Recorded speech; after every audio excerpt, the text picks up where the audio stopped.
An enormous bronze face rises out of the dark, twice the height of a human head. Its eyes cast forward on cylindrical stalks that reach out several inches beyond the rest of the face. Nearby stands a single bronze figure, roughly 2.5 meters tall, including its pedestal. One of the largest known bronze human figures from Bronze Age China. Its hands are curled into large, deliberate circles, held out in front of the body as though once gripping something substantial. That object is gone. Elsewhere in this same buried world, a bronze tree rises nearly 4 meters into the dark, its branches holding 9 birds among their fruit, and along its trunk, a dragon-like creature descends, caught mid-motion, heading down toward the roots. Gold has been hammered so thin it was laid over some of these bronze faces like a mask over a mask.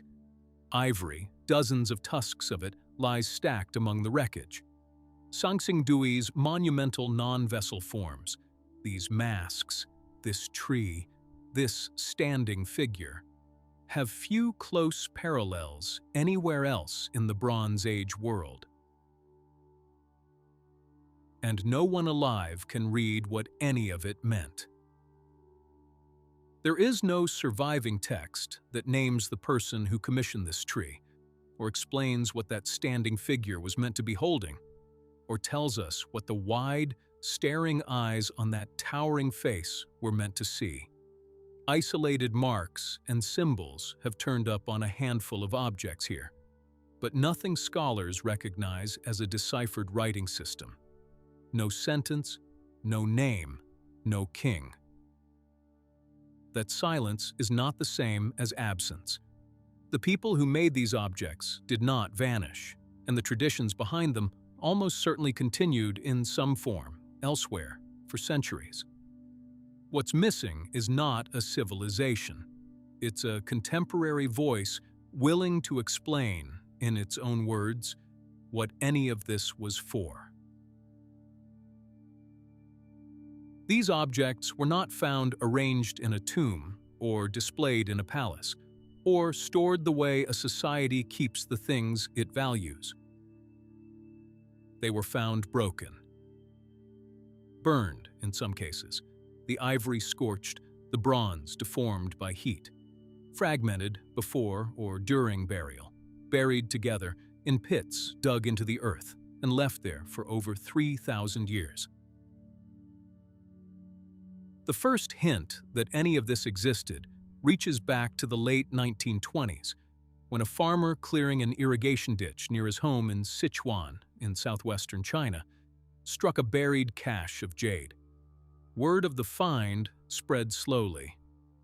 It wasn't until 1934 that the site received its first formal excavation, a modest dig that recognized something old here, but nothing yet of what it actually was. The real discovery came more than 50 years later. In the summer of 1986, workers at a local brick factory, digging for clay, struck the edge of something buried far stranger. Sacrificial pit number 1 was opened first. A few weeks later, only 20 or 30 meters away, archaeologists found a second. It was pit 2 that produced the objects that would come to define Sanxingdui in the world's imagination. The masks, the standing figure, the first fragments of that bronze tree. And it was not finished happening. Beginning in 2019, archaeologists located 6 more pits at the same site. This time, the excavation itself looked nothing like 1986. The 2020 campaign worked under 4 protective excavation cabins, climate and humidity controlled, built over the pit cluster, with conservation specialists on hand the moment an object was lifted rather than months later. That matters more than it might sound. Bronze generally survives burial more readily than lacquer, silk, wood, and painted pigment do. Those more fragile materials can begin changing once air reaches them again after millennia underground. Getting a conservator to a fragile object quickly, rather than months later, is often the difference between recovering it and losing it. Between those 6 pits, archaeologists have recovered more than 17,000 pieces. Not 17,000 complete masterworks, but complete objects, fragments, tusks, and sherds together. A number still being sorted and studied as new pieces are matched to each other. What's come out of this ground so far covers roughly 12 square kilometers of surrounding archaeological site, walls, workshops, residential ground, and within all of that, the smaller area where the ritual pits themselves were later dug. Sanxingdui did not announce itself gradually, the way most ancient discoveries do, through years of careful survey and slowly accumulating evidence. It arrived in pieces, decades apart, out of the ground, already broken. And the question that follows it, 4 decades after that first 1986 pit was opened, has still not been fully answered. What kind of society built a world this strange, this monumental? And why was so much of that world fragmented, burned, and buried beneath the earth?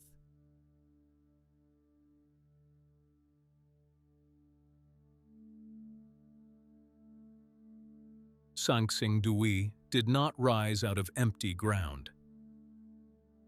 Long before the first pit was ever dug, filled, or buried, the Chengdu Plain in Sichuan was already home to a network of large walled settlements, smaller and far less strange than what would come later, but built by people who were, in every practical sense, laying the foundation Sanxingdui would eventually stand on. Archaeologists call this earlier world the Baodun culture, named for the largest of its walled sites. These were not simple villages. At Yufukun, one of the largest of these sites, builders raised a wall in alternating layers of packed clay and river cobble, in what current research treats as a single, coordinated construction event, rather than something added to gradually over generations. At Baodun itself, the largest settlement in this network, and the one that gives the whole culture its name, a separate estimate puts the labor required for just the inner wall at something on the order of 4,000 people working for roughly a month. A mobilization that has to be organized, fed, and directed, whether or not a king was doing the organizing. These weren't isolated construction projects, either. The settlements sat low in a floodplain, and their walls and surrounding ditches likely helped manage flooding alongside their roles as boundaries and defenses, a landscape shaped as much by managing water as by building monuments. Inside these settlements, people lived in above-ground houses built from wattle and daub, and some sites show central platforms that may have functioned as gathering spaces or altars, though their exact use is not settled. And here is a detail worth sitting with. Burials from this period show no conspicuous difference in wealth between one grave and the next. That does not prove there was no leadership at all. Political authority is notoriously difficult to see directly in the archaeological record, and an absence of flashy grave goods is not the same as an absence of leaders. What the evidence does show, side by side, is this: no conspicuous wealth stratification in the graves, and clearly organized, large-scale communal labor in the walls. Whatever governed these communities, it left its mark on the earthworks, not on the burials. Where did the people who built this come from? No single root, explains Baodun. Some of Baodun's material tradition, certain farming methods, some pottery forms, connects to communities that may have moved west from the Middle Yangtze region, farther east, bringing rice cultivation with them. But broader research also points toward separate streams of influence arriving from the north and northwest, associated with millet farming and pig-raising traditions. The Chengdu Plain looks less like the destination of one migration and more like a genuine meeting point. Different farming traditions converging in the same river basin and gradually combining into something locally distinct. The clearest sign of that convergence is on the plate, not in any single migration route. The strongest current picture of the Baodun economy is a mixed one.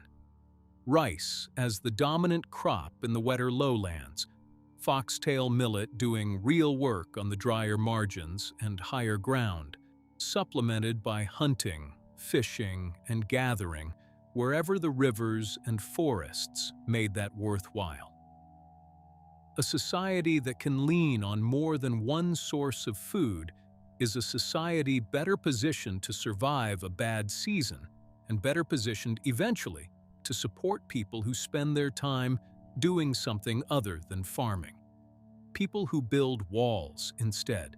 People who organize labor. People who, generations later, might learn to cast bronze. None of the Baodun towns looked anything like what would rise at Sanxingdui. There were no towering bronze figures here, no gold-covered masks, nothing remotely like the world we opened this documentary with. What these settlements had instead was something quieter but just as necessary.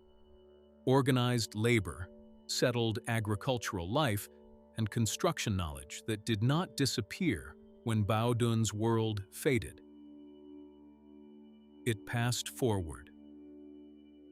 When Sanxingdui itself was eventually enclosed by its own massive earthen walls, centuries later, the builders worked with techniques that show real technological continuity with these earlier Sichuan towns. Not identical construction, but a clear line of development, generation building on generation, rather than something imported wholesale or invented overnight. This matters for a specific reason. It means Sanxingdui was not an isolated miracle, a civilization that simply appeared out of nowhere with no history behind it. It was the culmination of something, the latest and most extraordinary chapter in a story of settlement, agriculture, and walled community life that had already been unfolding on the Chengdu Plain for the better part of 1,000 years before bronze production became a defining feature of the society that followed. What Baodun could not have predicted, what nothing yet foreshadows the later scale and visual form of, is what its successors would eventually choose to build. And choose, later, to bury.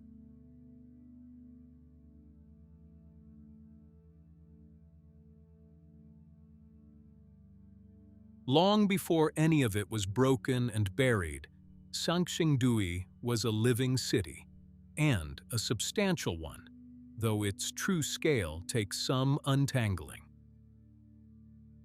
The wider archaeological site, where evidence of settlement and activity has been found, covers roughly 12 square kilometers. Inside that, a walled urban core, a major center, probably a capital, though no contemporary inscription gives it that title, occupies a smaller area, close to 3.5 square kilometers. And inside that walled core, the sacrificial pits cluster within a comparatively small area. 3 different scales, nested inside one another. The broader landscape the society occupied, the fortified center it built, and the ground where its most famous objects were eventually deposited. The walls of that inner core were substantial engineering by any measure: sloped, layered earth, tens of meters wide at the base, standing high enough to shape the entire feel of the place from inside. Raising and maintaining earthworks at this scale, around a walled area several times larger than Baodun's own inner wall, implies a labor mobilization at least comparable in ambition to what Baodun had organized generations earlier, and probably larger. The same basic challenge of feeding, directing, and coordinating large numbers of people, scaled up to match a much bigger city. Some archaeologists have suggested those slopes also aided flood management alongside their defensive and boundary functions, given how seasonal flooding from the nearby river shaped daily life here. The walls probably did more than one job at once. The city didn't appear all at once, fully formed, the way it can seem when a documentary jumps straight to the famous pits. Sanxingdui developed over a long span, through multiple phases, growing and changing for generations before it reached the form we associate with 1986's discoveries. Within the walls, the city shows patterned spatial organization, even if exactly what each zone meant to the people who lived there is something archaeologists can only interpret, not read directly off the ground. Palace-scale architectural foundations have been identified, along with a workshop area for jade and stone production, and what appear to be residential quarters of varying scale. In 2024, archaeologists working north of the main pits located that dedicated jade and stone workshop directly, and this discovery matters for more than its location. It didn't just turn up finished pieces, it turned up raw agate, discarded waste flakes, half-finished blanks, and completed objects together in the same space, the physical residue of an actual production chain, start to finish, not simply a stockpile of imported valuables. Bronze is a stranger case, and worth being honest about. The casting core science we'll get to shortly makes a strong case that many of Sanxingdui's non-vessel bronzes, the masks, the trees, the standing figures, were cast somewhere near the city. But no bronze foundry itself has actually been excavated here. That gap is its own kind of mystery. Science can trace where the metal was likely worked without archaeologists, yet having found the furnaces, the crucibles, the actual physical workshop where it happened. The workshop that did it is still missing. None of what has been found, the walls, the confirmed jade workshop, the palace foundations, happened by accident, and none of it happened quickly. A city with architecture on this scale, coordinated craft production, and walls requiring sustained labor across generations implies organized authority. Large public buildings and specialized production zones are strong evidence of a real social hierarchy at work here, though exactly how decisions were made and by whom is an inference from the architecture, not something we can narrate as a documented administrative act. A city like this also had to eat. The same mixed economy that sustained Baodun continued here at greater scale. Rice and millet together, supplemented by pigs and chickens, with hunting, fishing, and gathering, still contributing at a lower but real level. That ordinary agricultural base is what made everything else possible. It's what fed the craftspeople in that jade workshop, the laborers who raised these walls, and everyone else whose work wasn't going to end up buried in a ritual pit 3,000 years later. Water shaped this city as much as any wall did.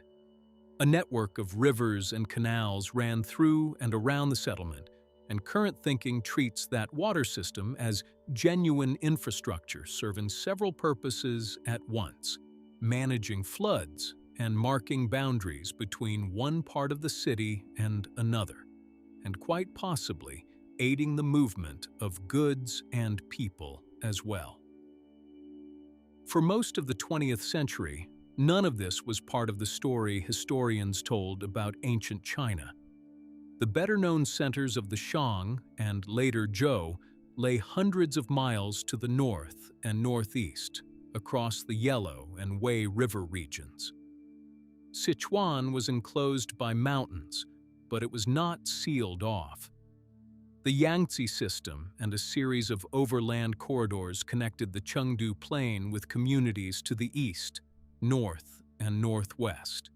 A periphery in the history books, perhaps, but not an isolated one. As one archaeologist at Harvard has put it, plainly, Sichuan was left out of the grand narrative of the origins of Chinese history. Sanxingdui makes that omission difficult to sustain. Here was a major urban center, widely identified with the semi-legendary Kingdom of Shu, described in much later Chinese texts, though no inscription found at the site itself confirms that name. With its own palace-scale architecture, its confirmed jade and stone workshop, and other evidence of specialized production. And the area where ritual deposits concentrated, a fully formed urban world operating largely on its own terms, in a river valley the rest of Chinese history had mostly overlooked. And it was in the area where the pits cluster that objects made and used within this wider urban world were eventually fragmented and deliberately deposited.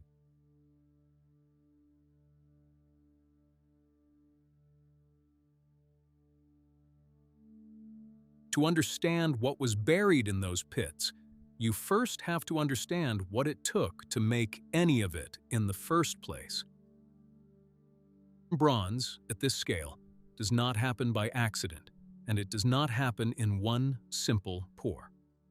CT scanning of several Sanxingdui bronzes has shown just how composite this manufacturing really was. Multiple separate pours joined through a technique called casting on, where one already solid piece is fitted into a mold, and new bronze is poured around it to fuse the two together. Cast-on clamps holding sections in place during that process. And, inside the branches of objects like the bronze tree, tenon and dowel connections joining pieces that were never meant to be cast as one continuous whole. Piece mold casting was the underlying technique behind many of these castings. Craftspeople assembled several fitted clay mold sections around a core, poured molten bronze into the gaps, and once it cooled, broke the sections away to reveal the finished form. It is patient, exacting, and unforgiving work. That technique did not originate in Sichuan. Piece mold casting was developed and refined first in the Central Plains, in the heartland of Shang Dynasty bronzeworking, hundreds of miles to the northeast. Sanxingdui's craftspeople learned it, or learned from people who had. But knowing how to cast bronze is not the same as knowing what to cast. And a 2025 study gives us a genuinely precise way to see that difference. Researchers examined 39 casting core samples taken from bronzes recovered in the original 1986 pits. Those cores work almost like a workshop fingerprint, carrying traces of the specific clay and material used to make them. The general pattern that emerged, not a strict rule for every single sample.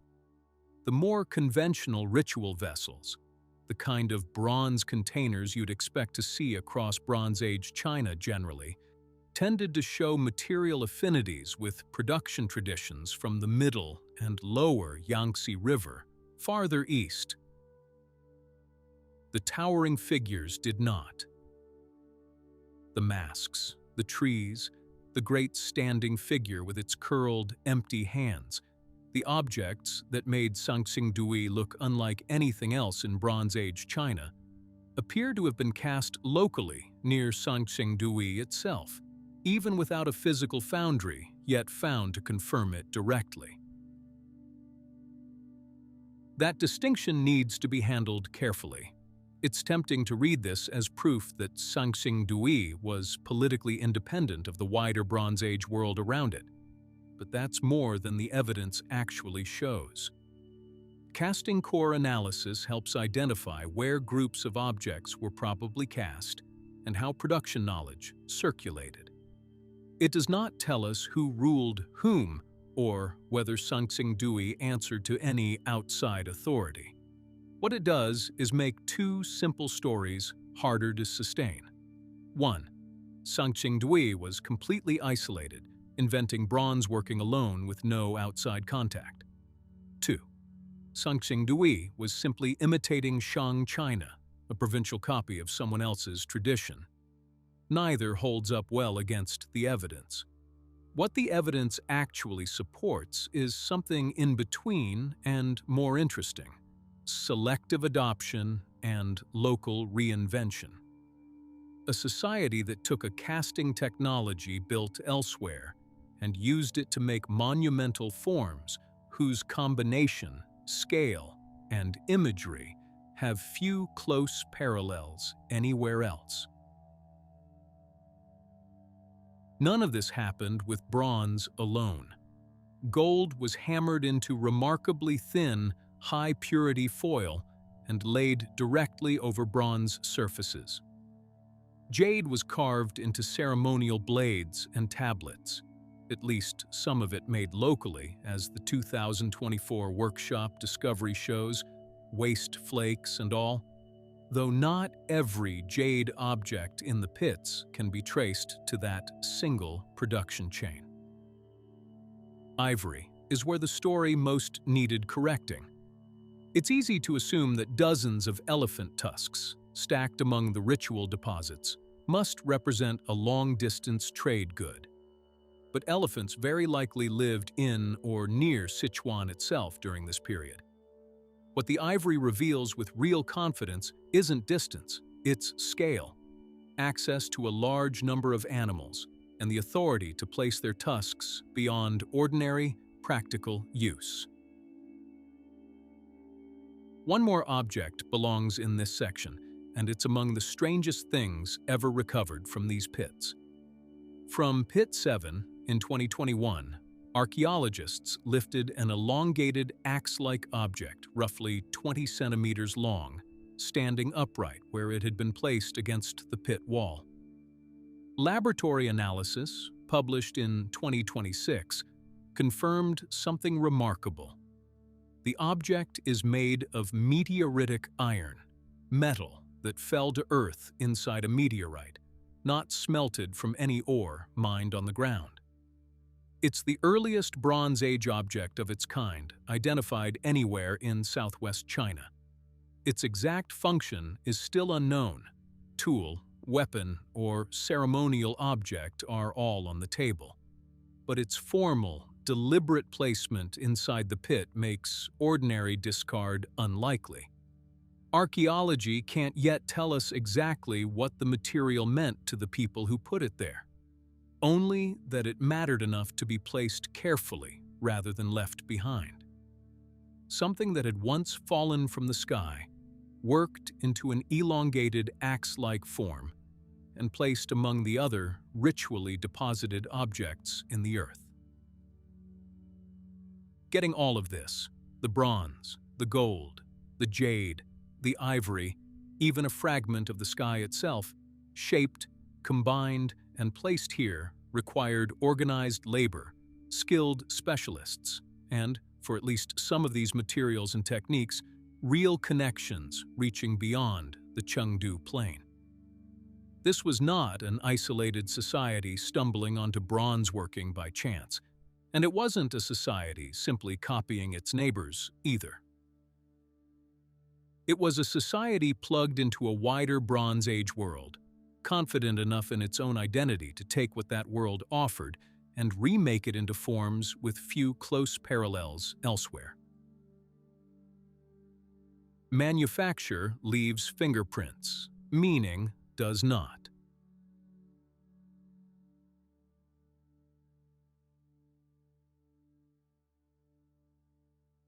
Materials and methods can only take you so far in understanding an object like this.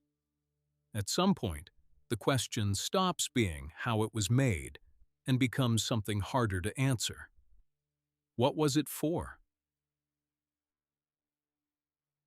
Start with color, because recent laboratory work has genuinely changed the picture here. Many viewers encounter these bronzes today as green, weathered metal, the state they were found in and are usually displayed in. But a 2025 study examining red decoration on one of the pit's bronze creatures, a tiger dragon figure, found something more deliberate underneath centuries of corrosion. Natural cinnabar pigment, fixed to the bronze with a lacquer binder, applied in alternating microscopic layers. This wasn't a quick coat of paint. It was a considered technical process, layer built on layer. At least some of these objects were finished with vivid color, and the laboratory evidence now restores part of what was lost. Start at the top of the visual hierarchy, the monumental faces and masks, the objects most people picture when they picture Sanxingdui at all.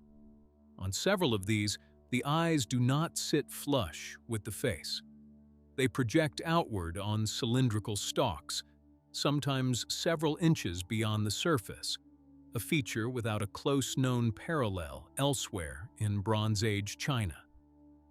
Centuries later, a regional chronicle called the Chronicles of Huayang preserved a fragment of local legend describing an early ruler of Shu, a semi-mythical figure named Kongkong, as having eyes that bulged outward. That text was written long after Sanxingdui was buried, and it cannot be read as a direct caption for these specific bronzes. The gap in time is too wide to treat as confirmation. But as a distant echo worth naming, it's difficult to look at these projecting eyes and not wonder whether they preserve some far older idea about what royal or divine vision was supposed to look like. Beyond pigment, there's growing physical evidence that cloth was part of this world too. A 2024 study identified silk directly in the ash recovered from one of the newer pits, and on a striking object from Pit 7, an oval bronze grid enclosing a complete piece of jade. Silk traces on both surfaces let researchers reconstruct the sequence, the jade wrapped in fabric first, placed inside the bronze grid, and the grid itself wrapped in a second layer of silk before the whole bundle went into the pit. At least some of these objects were finished with vivid color, and some incorporated silk or other perishable materials as part of how they were displayed or deposited. Whatever bronze survives is only part of what these ritual objects and their surroundings actually were. One level down in scale, dozens of bronze heads have been recovered across the pits, most with flat, undecorated crowns. The physical evidence here is specific and worth naming directly. Triangular fittings at the base of some necks, and, in a few cases, actual surviving traces of wood. Together, that points toward a real hypothesis, true for at least some of these heads.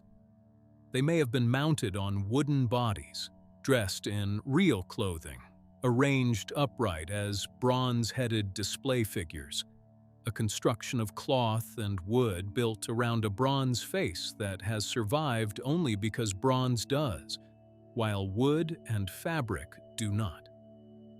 That's a documented pattern for some objects here, not a claim that every mask in these pits was made to be worn or carried as a costume piece. That absence of the missing bodies, the missing costumes, connects to a pattern across some, though not all, of what's been recovered from these pits. The single monumental standing figure we described in the opening holds its hands in large, deliberate circles, as though gripping something now gone, a scepter, an elephant tusk, some perishable material entirely.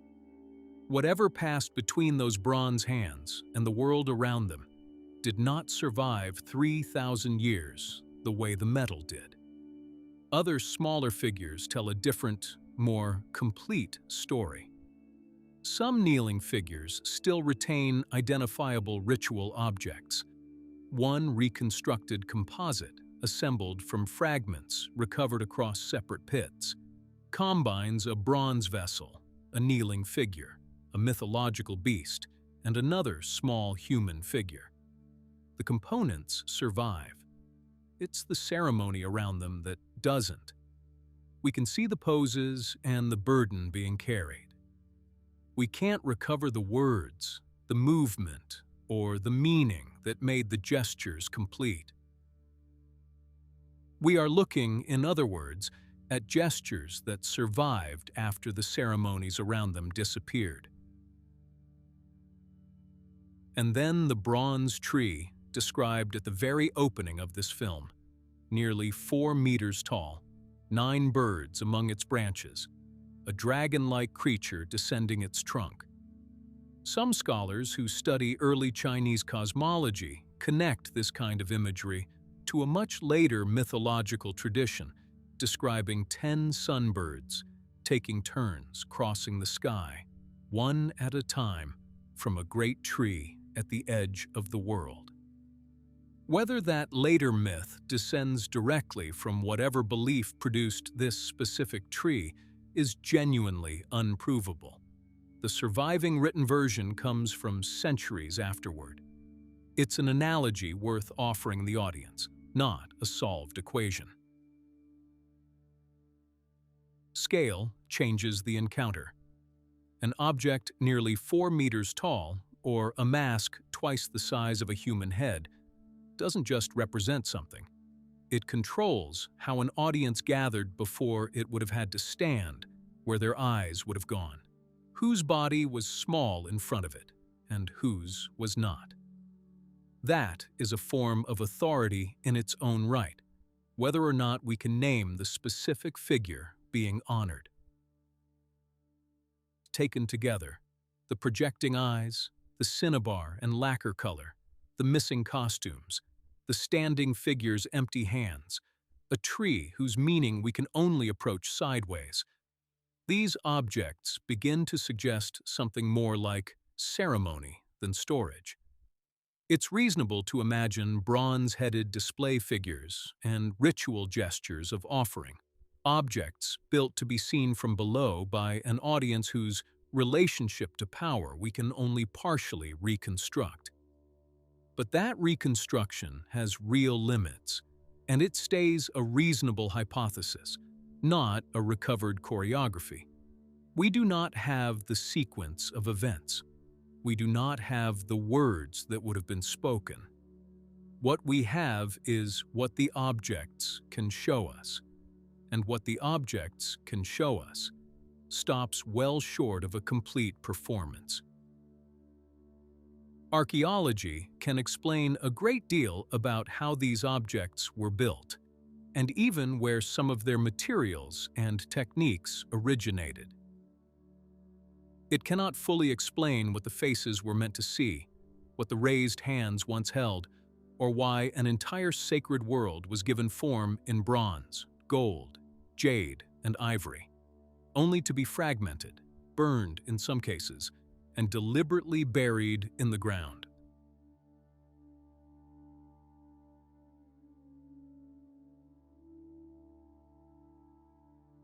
The sacred world this city built did not simply age or fall into disuse, the way most ancient ritual spaces eventually do.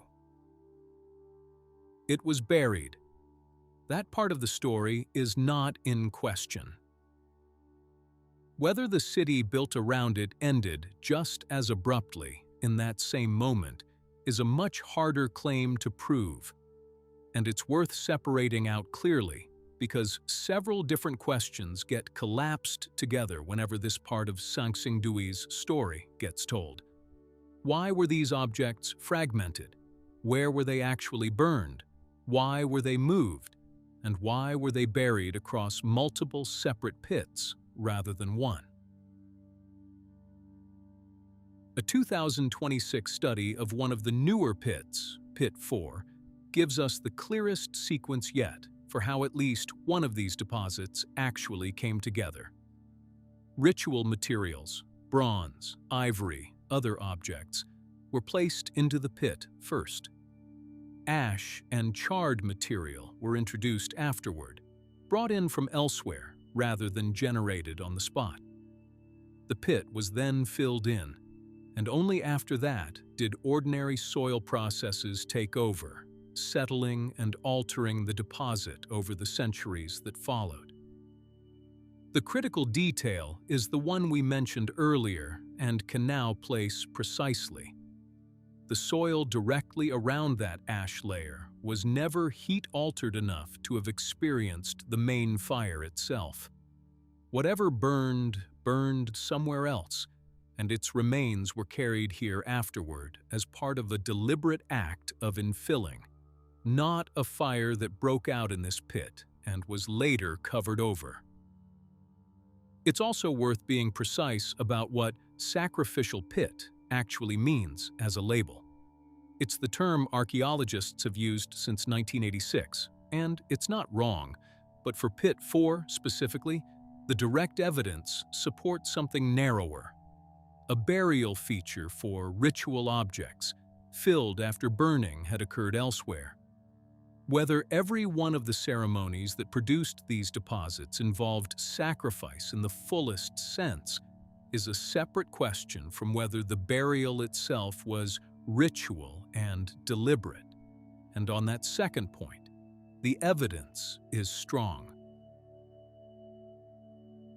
Speaking of sacrifice in a more literal sense, a 2026 study extracted and identified proteins preserved in some of the pit deposits, identifying cattle-like animals among the sacrifices, material from Bovidae, the biological family that includes cattle, predominantly consistent with bovini specifically. The tested deposits preserve direct biomolecular evidence, not inference from bone shape or burn pattern, that cattle-like animals accompanied ritual deposition in at least part of the pit complex. For decades, the two original 1986 pits stood largely alone, and the questions around them multiplied without answers. Then, beginning in 2019, 6 more pits were opened nearby, and the picture sharpened considerably, though not into one single, uniform story. In 2025, archaeologists working with Peking University announced the results of a radiocarbon dating study. Samples from pits 3, 4, 6, and 8 produced a modeled range at 95.4% probability of 1201 to 1012 BCE, squarely within the late Shang dynasty period. For now, that range comes from the archaeological team's formal announcement. The complete technical publication has yet to appear. Separate research on the objects themselves adds another layer. Broken fragments from pits 1, 2, 3, 4, 7, and 8 have been physically matched to one another. Pieces of the same original objects, split apart and buried in different pits. That's strong evidence these 6 deposits belong to a linked sequence of processing and deposition. It doesn't prove they were all completed in a single day or a single ceremony. But it makes a long, scattered pattern of unrelated burials across generations very difficult to sustain as an explanation for those 6, specifically. Notice what's missing from that list: pits 5 and 6, and notice, too, that they're not missing for the same reason.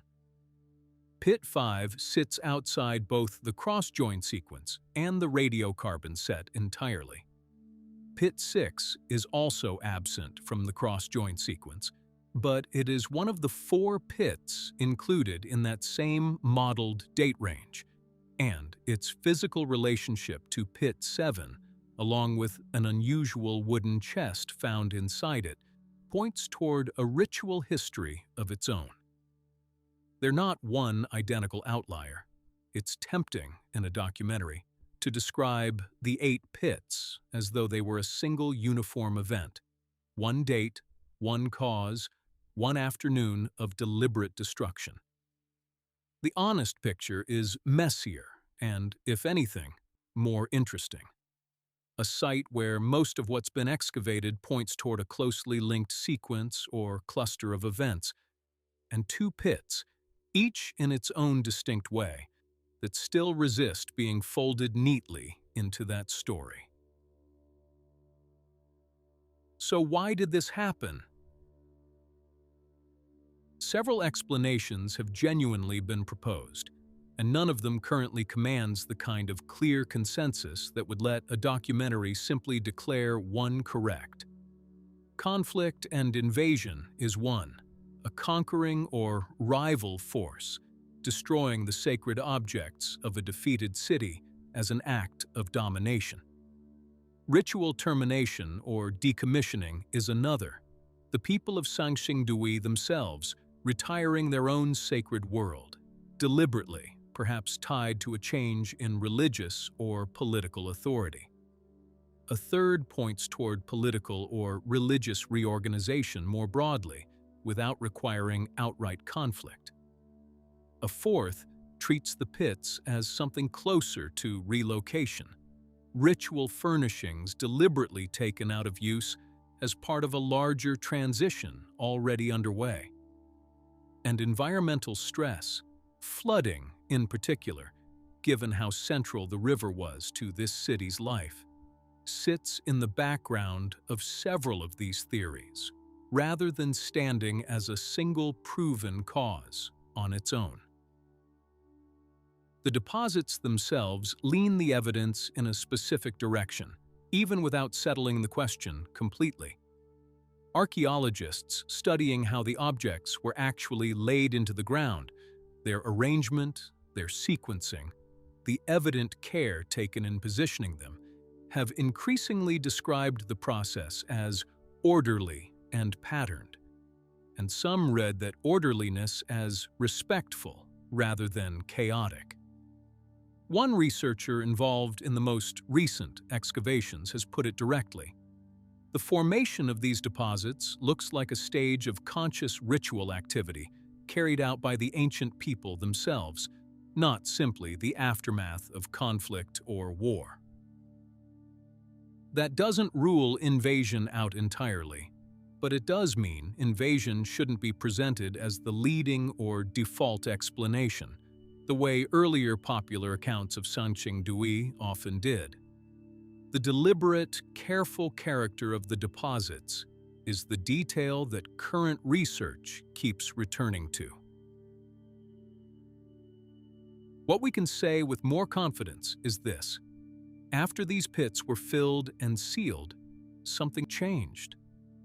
Sanxingdui's prominence waned in the period that followed, while another center, one we'll turn to next, began to emerge as a major force in the region. The exact institutional transfer of power or authority between them is not documented, and archaeology cannot yet reduce that process to a single, dated event.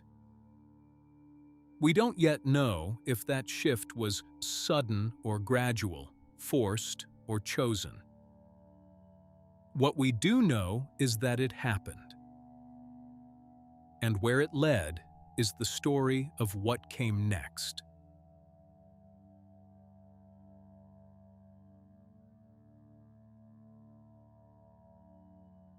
For decades after 1986, Sanxingdui's story seemed to end exactly where it began, in silence. A city built, a sacred world made, and then, deliberately, buried. No clear record of what came next. That changed in 2001, when construction workers preparing land for a new residential development, roughly 50 kilometers away in what is now the city of Chengdu, uncovered something they had no reason to expect. Gold, jade, and bronze, buried beneath a modern suburb. The site came to be called Jinsha, and it doesn't look, on the ground, like a smaller copy of Sanxingdui. It looks like something structurally different. Unlike Sanxingdui's clearly walled core, Jinsha appears as a broad, dispersed cluster of more than 20 separately excavated locations, spread across roughly 500 hectares of the modern city and its suburbs, houses, burials, workshops, and ritual deposits turning up in different combinations at different points across that landscape, on both sides of the Modi River, without the kind of continuous enclosing wall or moat that defined Sanxingdui's capital. No clear boundary of that kind has been identified at Jinsha, which doesn't prove one never existed, but is, on its own, a genuinely significant difference in how this society organized its space. Craft production here looks more flexible too, less tied to one dedicated workshop zone, more distributed across the wider cluster. That difference is itself part of the evidence, a settlement pattern. This, distinct from Sanxingdui's, tells us something changed, even before we get to the objects themselves. The objects tell a story of both continuity and change. Among Jinsha's earliest and most striking finds was a disc of gold foil, hammered thinner than a fingernail. A central motif of 12 curved rays, encircled by 4 birds, officially named, fittingly, the Sun and Immortal Birds ornament. The visual language is unmistakably related to what we've already seen: birds, radiating forms, a related visual repertoire to whatever cosmology may have animated Sanxingdui's bronze tree. That's possible continuity in solar bird symbolism, not proof of one single unchanged belief system carried intact across centuries. But it's hard to look at this disk and not recognize some shared inheritance. Jade traditions continued too, including ceremonial scepters of real scale and skill. One gold diadem found at Jinsha carries a specific motif, an arrow piercing a bird, which in turn impales a fish, that appears at Sanxingdui as well. But it was not Sanxingdui at the same scale. No comparable corpus of colossal bronze figures, projecting eye masks, or monumental trees has been found at Jinsha. What survived here was smaller, more intimate, closer in scale to what you might expect from a wealthy ceremonial center than from whatever produced those earlier giants. So what does this actually tell us about what happened after Sanxingdui's pits were sealed? Less than it might seem, and archaeologists are careful about that. The idea of a clean, deliberate relocation, rulers, population, and religious authority packing up and moving 50 kilometers south in one clear decision, is a hypothesis, not an established fact. The chronology itself complicates any tidy story.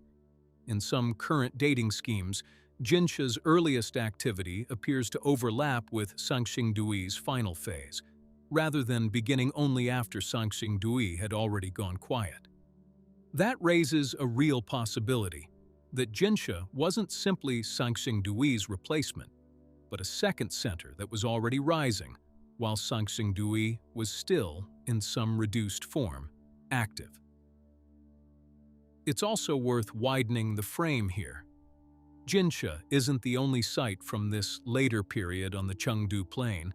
It belongs to a broader pattern of settlement archaeologists group under the name Xi'erqiao, a wider horizon of related communities across the region. Jinsha is the largest and best known of them, but treating it as the single, solitary heir to everything Sanxingdui had been risks making one site carry a transition that likely played out across a wider landscape. What the evidence supports more confidently is continuity paired with real transformation, related imagery, connected craft traditions, and a visual language carried forward into settlements organized very differently and built at a very different scale. Continuity is not the same thing as a documented migration, and it's worth being honest about exactly where that line sits. Jinsha's own prominence faded gradually, with most current accounts placing its decline somewhere around the 7th century BCE, though that date, too, varies across different scholarly reconstructions. That's not the same moment as the final political end of the Shu kingdom, which later Chinese historical tradition places centuries afterward. In 316 BCE, when the state of Qin conquered it. Jinsha's fade-in and Shu's eventual conquest are two separate events on two different timelines, easy to blur together but worth keeping distinct. What can be said is that ancient Shu traditions, and the later polities that carried pieces of them forward, eventually became integrated into the broader currents of Chinese political history. Even if tracing any direct, unbroken line of population from the people who built Sanxingdui to those later polities isn't something the evidence currently allows. What's clearer is the historiographic gap. Modern archaeological narratives, for most of the 20th century, had not recognized the scale and distinctiveness of this Bronze Age tradition at all. Whether Jinsha represents a transferred capital, a parallel center that rose as Sanxingdui declined, or one node within a wider Xi'erqiao settlement system that future excavation hasn't fully mapped yet, that question remains genuinely open. And it may stay that way for a while longer.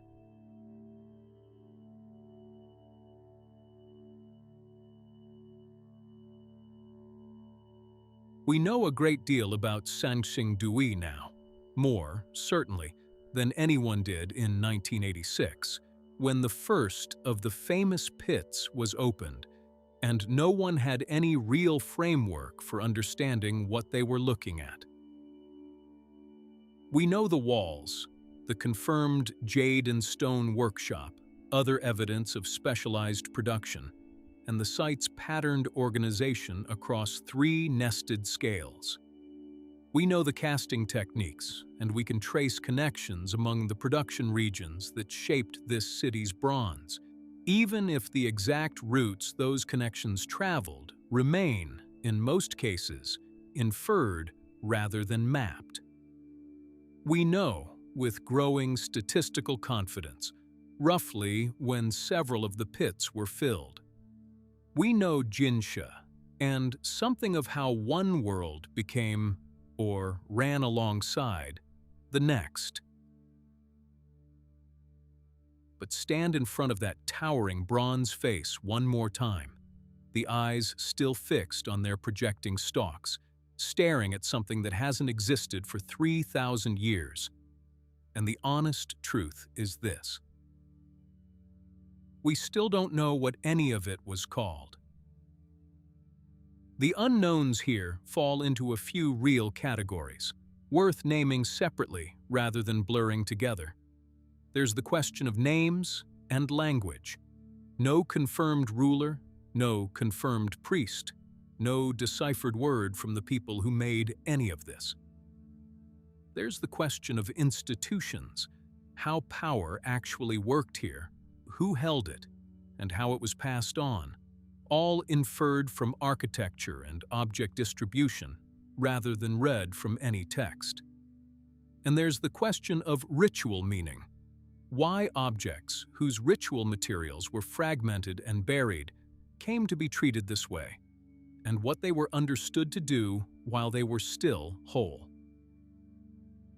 Every explanation on offer for these last two categories, decommissioning, reorganization, relocation, conflict, environmental crisis, is still, honestly, a reasoned argument built on careful evidence, not a solved case. What's worth closing on is not only mystery, but method.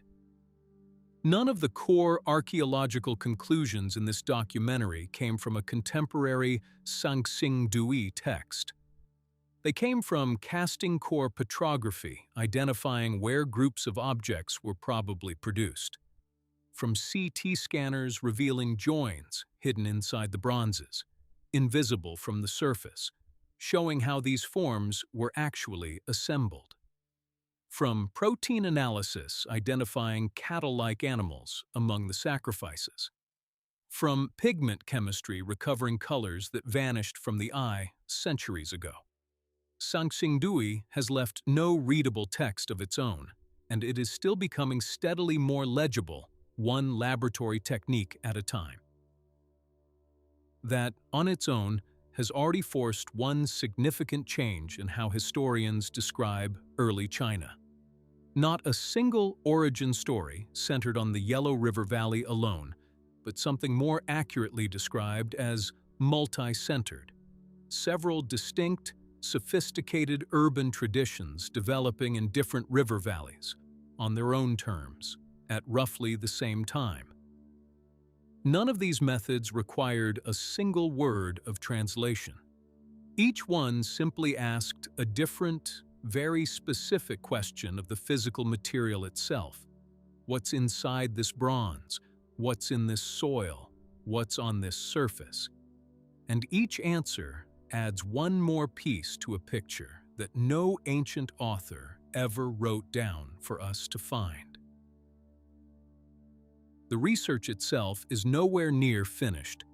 Workshop remains, architectural zones, and cross-pit fragment matching continue to reshape what's understood here year by year, and conservation work on objects recovered from the newer pits is, as of this recording, still ongoing. New pieces still being cleaned, still being studied, still occasionally being matched to a fragment recovered from a different pit entirely. Somewhere in that ongoing work, there may yet be a detail that changes the story again. A connection no one has drawn yet. A fragment that finally tells us more about who stood in front of that bronze tree and what they understood it to mean. Until then, the faces keep their silence, eyes fixed outward, still watching, still waiting for someone who can finally answer what they were built to see. Thank you for drifting with us tonight. New journeys every week.